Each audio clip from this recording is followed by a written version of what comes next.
नमस्कार दोस्तों, आज अपन बात करेंगे प्रायोजना विधि की। प्रोजेक्ट मेथड पढ़ेंगे।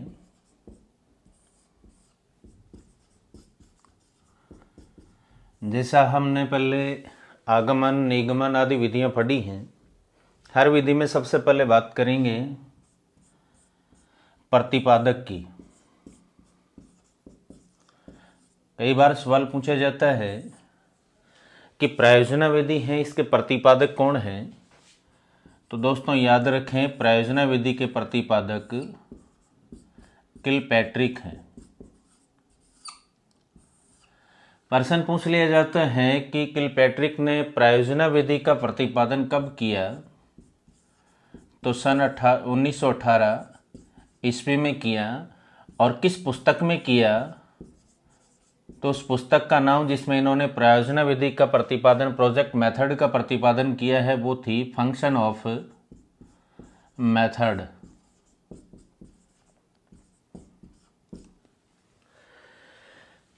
अब ऐसा नहीं है कि किलपैट्रिक से पहले प्रयोजना विधि का प्रचलन नहीं था। याद रखें, किलपैट्रिक तो वो विद्वान हैं, वो शिक्षा शास्त्री हैं जिनके द्वारा इस प्रयोजना विधि का प्रयोग पहली बार शिक्षा के क्षेत्र में किया गया है।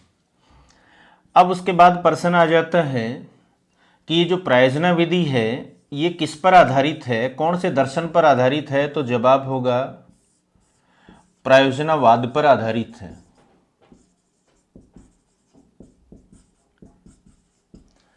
कौन से दर्शन पर आधारित है। तो जवाब क्या होगा, प्रयोजनावाद पर। याद रखें, प्रयोजनावाद के प्रणेता भी पूछ लेते हैं कई बार। प्रयोजनावाद के प्रणेता हैं किलपैट्रिक के गुरु जॉन ड्यूवी। तो प्रयोजना विधि के प्रतिपादक किलपैट्रिक हैं और ये विधि किस पर आधारित है, जॉन ड्यूवी के प्रयोजनावाद पर आधारित है। अब इसके बाद बात की जाए कि विश्व में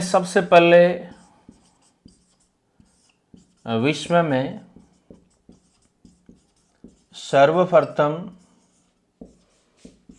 प्रायोजना, अंग्रेजी में आप कह सकते हो प्रोजेक्ट, शब्द का प्रयोग कब व किसके द्वारा किया गया। तो याद रखें, प्रायोजना शब्द का प्रयोग पहली बार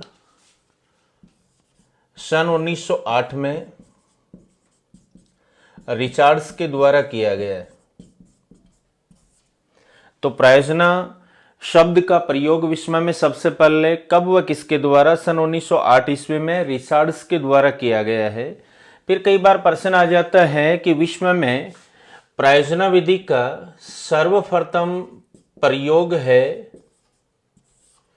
शुरुआत में या बात करें सर्वप्रथम प्रयोग की, तो जवाब होगा प्रयोजना विधि का सबसे पहले प्रयोग है वो व्यावसायिक क्षेत्र में किया गया है। व्यावसायिक क्षेत्र में, और व्यावसायिक क्षेत्र में वे बात करें तो मुख्यतः खेती बाड़ी व उद्योग धंधों में इस विधि का प्रयोग सबसे पहले किया गया था। फिर सवाल आता है कि इस प्रयोजना विधि का शिक्षा के क्षेत्र में सर्वप्रथम प्रयोग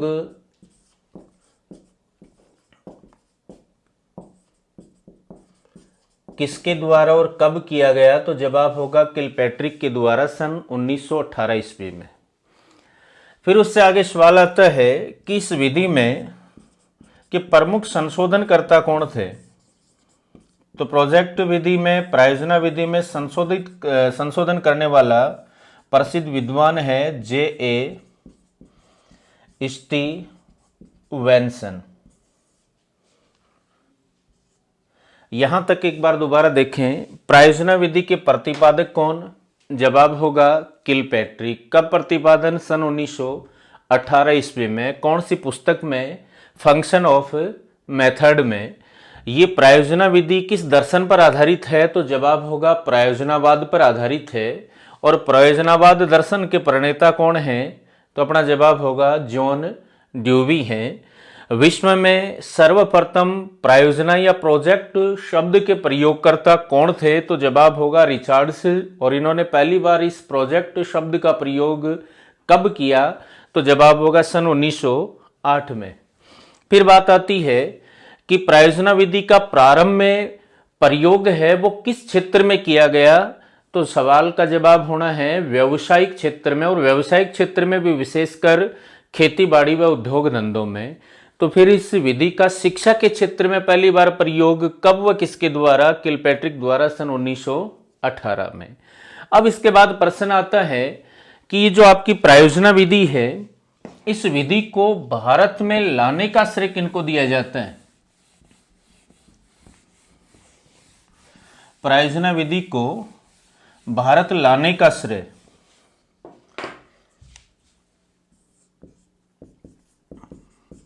भारत में लाने का श्रेय तो जवाब होगा ईसाई मिशनरियों को।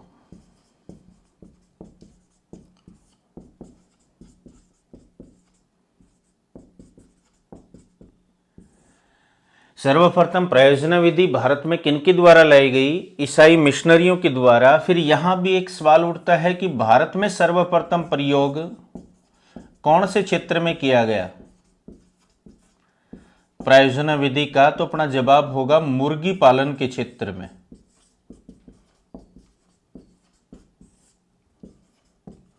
भारत में सबसे पहले प्रायोजना विधि का प्रयोग कौन से क्षेत्र में हुआ है? मुर्गी पालन के क्षेत्र में। फिर एक प्रश्न आता है कि वर्तमान में भारत में किस शहर के विद्यालय प्रायोजना विधि पर आधारित हैं? तो याद रखें अपने पंजाब राज्य का मोगा शहर है।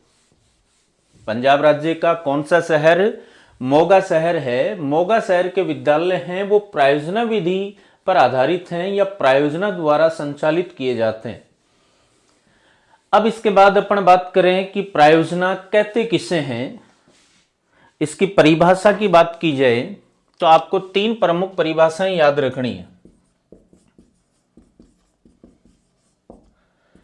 प्रायोजना की 3 मुख्य परिभाषाएं याद रखें, अक्सर इन्हीं में से ही पूछा जाता है। जैसा पिछली बार रीट लेवल सेकंड में इसकी परिभाषा ही पूछी गई थी कि किस विद्वान के अनुसार प्रायोजना एक सामाजिक वातावरण में पूर्ण संलग्नता के साथ किया जाने वाला सामाजिक कार्य है। तो याद रखें, एक तो आपको किलपैट्रिक की परिभाषा याद रखनी है। किलपैट्रिक के अनुसार प्रायोजना है वो सामाजिक वातावरण में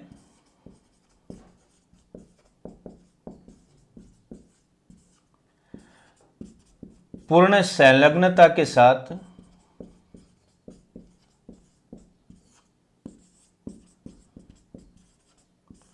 किया जाने वाला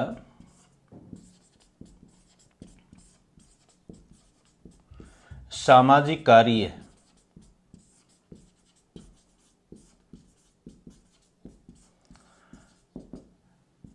तो ये पिछली बार जब प्रश्न पूछा गया तो ये लिखा हुआ था कि प्रायोजना सामाजिक वातावरण में पूर्ण संलग्नता के साथ किया जाने वाला सामाजिक कार्य है। ये विचार हैं, तो किसके हैं ये विचार? किलपैट्रिक के। दूसरी परिभाषा है वो आपको J.A. स्टीवेंसन की याद रखनी है, जो प्रायोजना विधि के संशोधन करता भी हैं। इन्होंने प्रायोजना को एक समस्या मूलक कार्य माना है कि प्रायोजना है ना वो एक समस्या मूलक कार्य है। प्रायोजना है वो एक समस्या मूलक कार्य है जिसका समाधान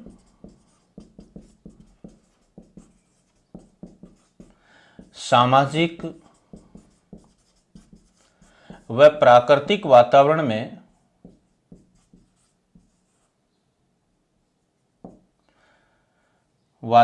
किया जाता है।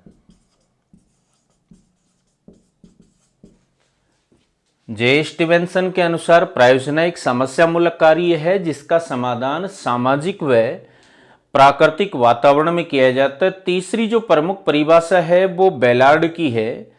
प्रश्न आ जाता है कि बेलार्ड के अनुसार परियोजना का अभिप्राय क्या होता है।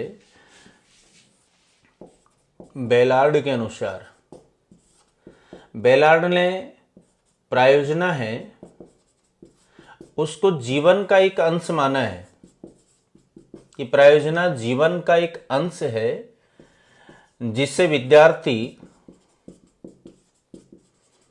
या यूं कहते हैं छात्र विद्यालय में पूर्ण करता है। तो दोस्तों आपको ये 3 प्रमुख परिभाषाएं याद रखनी है। पहली परिभाषा है किलपैट्रिक के अनुसार। किलपैट्रिक के अनुसार परियोजना सामाजिक वातावरण में पूर्ण संलग्नता के साथ की जाने वाली या किया जाने वाला एक सामाजिक कार्य है।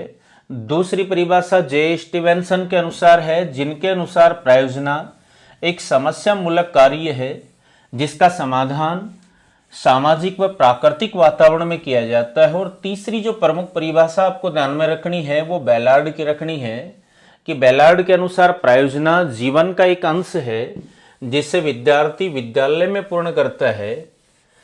अब उसके बाद बात की जाती, कई बार प्रश्न आ जाता है कि विद्यालय में आयोजित होने वाले निम्न में से कौन से क्रियाकलाप परियोजना आधारित होते हैं या परियोजना आधारित नहीं होते।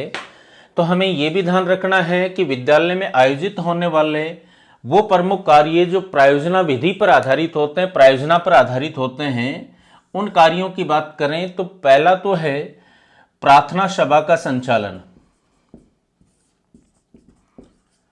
प्रार्थना सभा का संचालन, विद्यालय में प्रार्थना सभा का जो संचालन होता है वो परियोजना आधारित होता है। दूसरा परियोजना आधारित कार्य का एग्जाम्पल है आपका विद्यालय में खेल मैदान का निर्माण।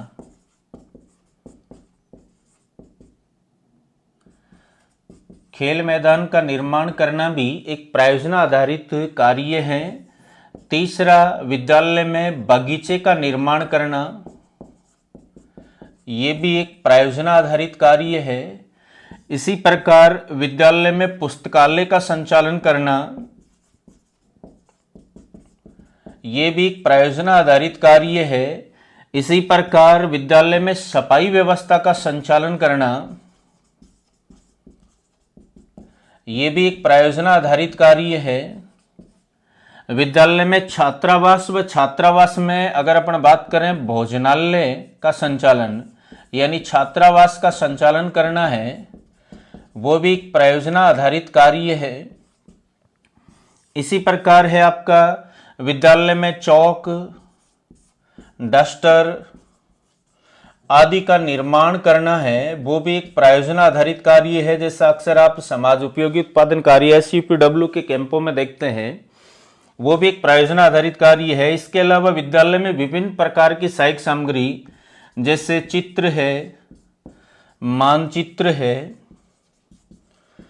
चार्ट है, ग्राफ है, आकृति है, मॉडल है आदि का निर्माण करना भी एक परियोजना आधारित कार्य है। तो ये प्रमुख परियोजना आधारित कार्य हैं जो विद्यालय में आयोजित किए जाते हैं, जैसे कि प्रार्थना सभा का संचालन करना, खेल मैदान का निर्माण करना, बाग बगीचे का निर्माण करना, विद्यालय में पुस्तकालय प्रयोगशाला आदि का संचालन करना, विद्यालय में सफाई व्यवस्था का संचालन करना, इसी प्रकार विद्यालय में छात्रावास का संचालन करना, विद्यालय में चौक डस्टर आदि का निर्माण करना और चित्र, मानचित्र, चार्ट, ग्राफ, मूर्ति, आकृति, मॉडल आदि का निर्माण करना जो कार्य है वो भी परियोजना आधारित कार्य होता है।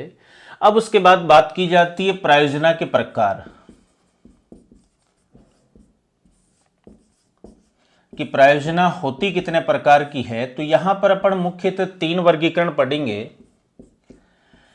एक तो शामिल छात्रों के आधार पर,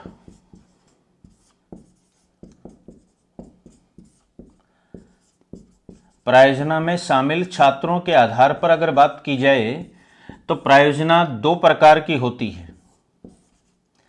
एक तो व्यक्तिगत परियोजना और एक होती है सामूहिक प्रायोजना। ये तो बात हो गई प्रायोजना में शामिल छात्रों के आधार पर। दूसरा प्रायोजना का प्रकार पढ़ेंगे अपन उद्देश्य के आधार पर।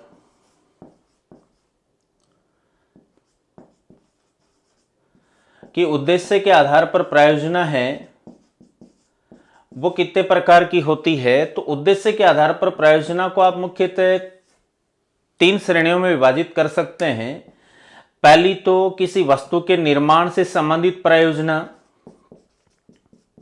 ऐसी प्रायोजना जिसका उद्देश्य कोई नवीन वस्तु का निर्माण करना हो। दूसरी, किसी बात को सीखने से संबंधित प्रायोजना, ऐसी प्रायोजना जिसका उद्देश्य किसी नवीन बात या नवीन ज्ञान को सीखना हो। तीसरा है वो समस्या से संबंधित प्रायोजना, यानी समस्या पर विचार विमर्श या उसके समाधान से संबंधित प्रायोजना। इसी प्रकार प्रायोजना का जो तीसरा वर्गीकरण है वो किलपैट्रिक के अनुसार अपन पढ़ें।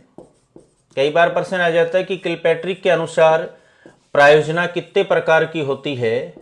तो दोस्तों याद रखना, किलपैट्रिक ने प्रायोजना को 4 भागों में विभाजित किया है। किलपैट्रिक के अनुसार प्रायोजना 4 प्रकार की होती है। एक है समस्यात्मक प्रायोजना, एक है मनोरंजनात्मक प्रायोजना, ऐसी प्रायोजना जिसका उद्देश्य अधिगम के साथ साथ मनोरंजन हो, जैसे नृत्य है वो एक मनोरंजनात्मक प्रायोजना का उदाहरण है। इसी प्रकार अभ्यासात्मक प्रायोजना जैसे कि तैरना है वो एक प्रकार की अभ्यासात्मक प्रायोजना है। इसी प्रकार एक है आपकी सृजनात्मक प्रायोजना, यानी किसी वस्तु के निर्माण जो उद्देश्य में आपने पढ़ा ना, उसी को किलपैट्रिक ने सृजनात्मक प्रायोजना नाम दिया है। तो ये प्रायोजना के प्रकार हैं। शामिल छात्रों के आधार पर तो प्रायोजना 2 प्रकार की होती है, एक व्यक्तिगत प्रायोजना और दूसरी सामूहिक प्रायोजना। उद्देश्य के आधार पर 3 प्रकार की होती है, किसी वस्तु के निर्माण से संबंधित प्रायोजना, किसी बात को सीखने से संबंधित प्रायोजना, या किसी समस्या पर विचार विमर्श या समाधान से संबंधित प्रायोजना। फिर बात करें किलपैट्रिक के अनुसार प्रायोजना कितने प्रकार की, तो याद रखें किलपैट्रिक ने प्रायोजना के 4 प्रकार बताए हैं। एक समस्यात्मक प्रायोजना, एक मनोरंजनात्मक प्रायोजना और एक है आपकी सृजनात्मक प्रायोजना। अब उसके बाद बात आती है, ये तो आपने प्रायोजना का अर्थ है और प्रायोजना के प्रकार पढ़े। अब बात करें कि प्रायोजना विधि में कुल कितने पद या सोपान होते हैं। प्रायोजना विधि के सोपान या पद, तो सामान्यतः प्रायोजना विधि द्वारा अध्यापन के दौरान अध्यापक जिन पदों का अनुसरण करता है उन्हीं को आप प्रायोजना विधि के पद या सोपान कहेंगे। जैसे प्रायोजना विधि में सबसे पहले अध्यापक है ना, वो परिस्थिति का निर्माण करता है।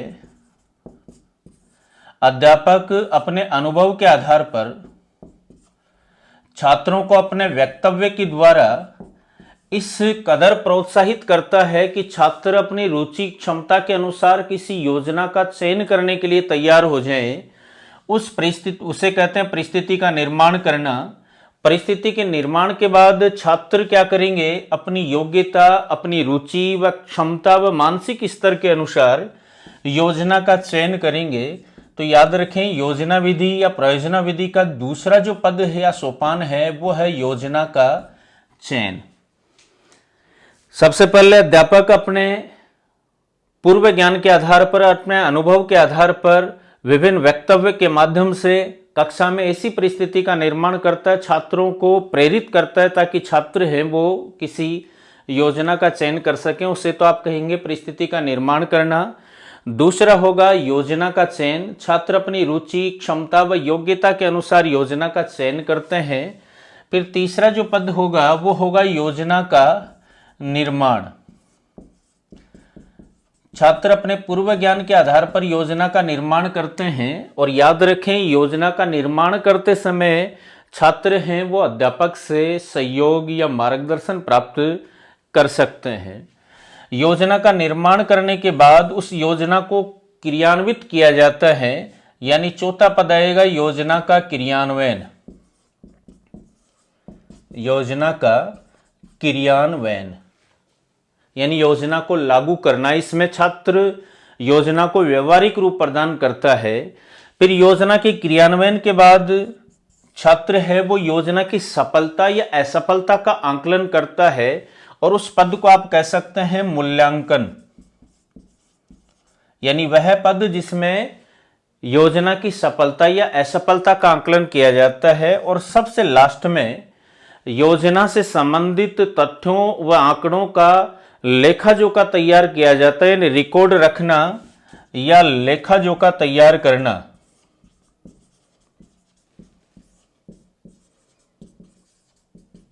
या लेखा जोखा तैयार करना।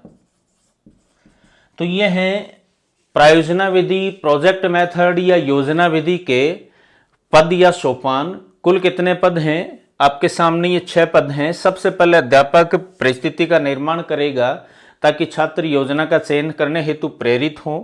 फिर छात्र अपनी रुचि व योग्यता के आधार पर योजना का चयन करेंगे। फिर उसके बाद छात्र अध्यापक की सहायता से अपने पूर्व ज्ञान, अपने स्थूल ज्ञान का उपयोग करते हुए अपनी मानसिक योग्यताओं के द्वारा योजना का निर्माण करेंगे। फिर उस योजना को व्यवहारिक रूप देंगे, अर्थात योजना का क्रियान्वयन करेंगे। फिर उसके बाद उस योजना की सफलता या असफलता का आंकलन करेंगे, जिसे आप मूल्यांकन कहोगे।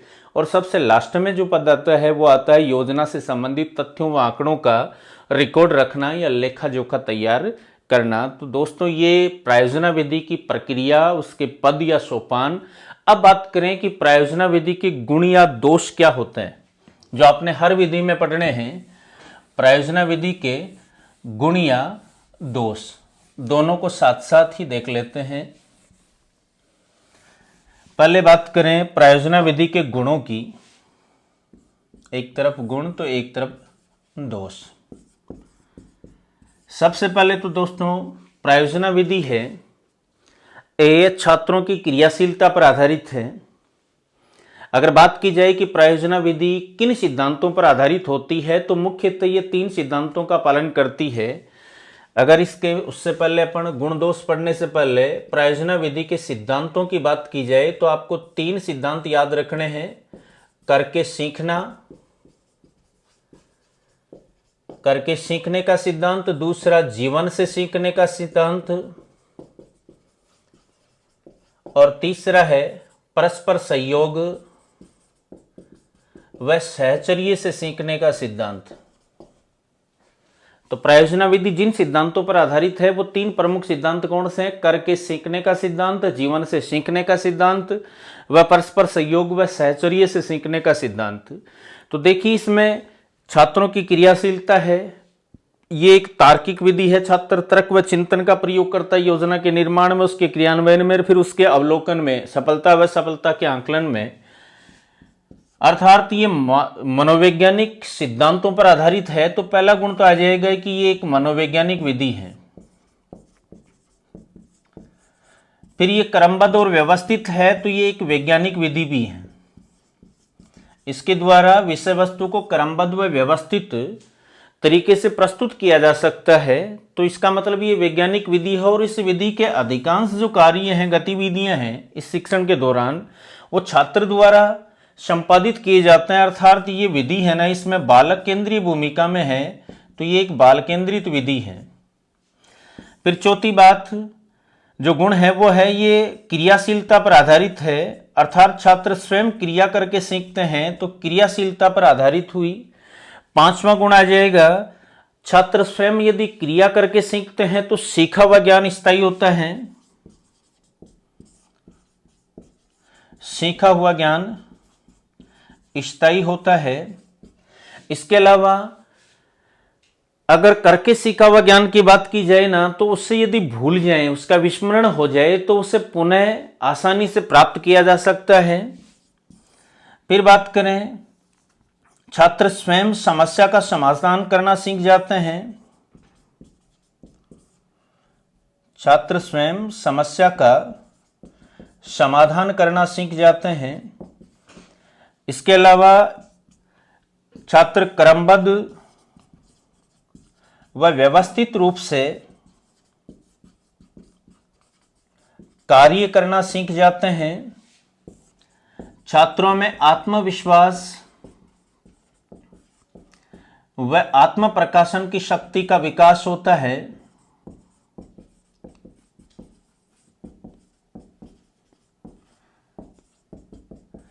उसके बाद अगले गुण की बात करें तो प्रयोजना विधि से शिक्षण के द्वारा छात्रों की मानसिक शक्तियों का विकास होता है।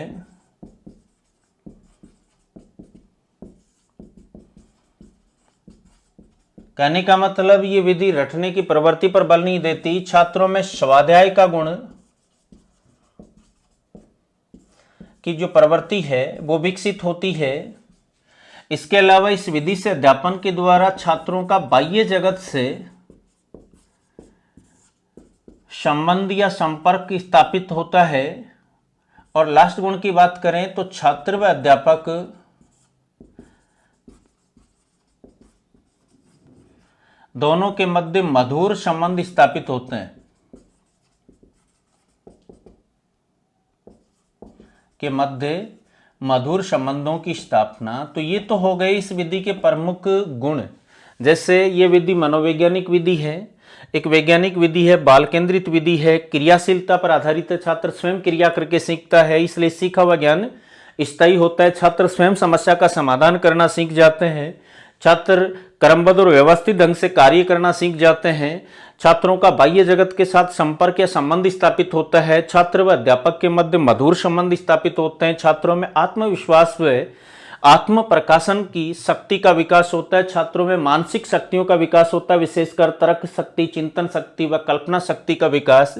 इसके अलावा छात्रों में स्वाध्याय की प्रवृत्ति विकसित होती है।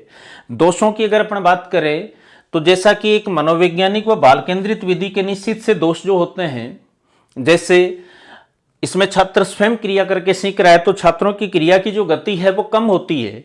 इसका मतलब इसमें समय अधिक लगता है। तो पहला जो दोष आएगा ना वो तो लंबी व खर्चीली। ये विधि है वो एक लंबी व खर्चीली विधि है। अब लंबी है इसलिए लंबी विधि होने के कारण छात्र थकान का अनुभव करते हैं, ये दूसरा दोष। लंबी होने के कारण छात्र थकान का अनुभव करते हैं। इसके अलावा लंबी विधि होती है इसलिए निर्धारित समय में पाठ्यक्रम पूर्ण नहीं करवाया जा सकता। पाठ्यक्रम है वो भी निर्धारित समय में पूर्ण नहीं हो पाता, समय में पूर्ण नहीं हो पाता। इसके अलावा विषय वस्तु के जो समस्त प्रकरण है ना वो इस विधि से पढ़ पाना, इस विधि से उन प्रकरणों का अध्यापन है वो संभव नहीं है। इसके अलावा ये जो विधि है ना वो छोटी कक्षाओं के लिए उपयुक्त नहीं है, ये छोटी कक्षाओं के लिए उपयोगी नहीं है।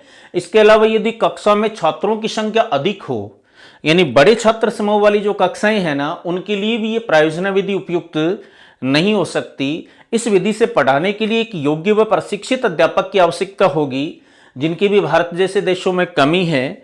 इसके अलावा प्रयोजना विधि है ना इस पर आधारित पाठ्य पुस्तकों का अभाव है। तो ये प्रमुख दोष हैं इस विधि के।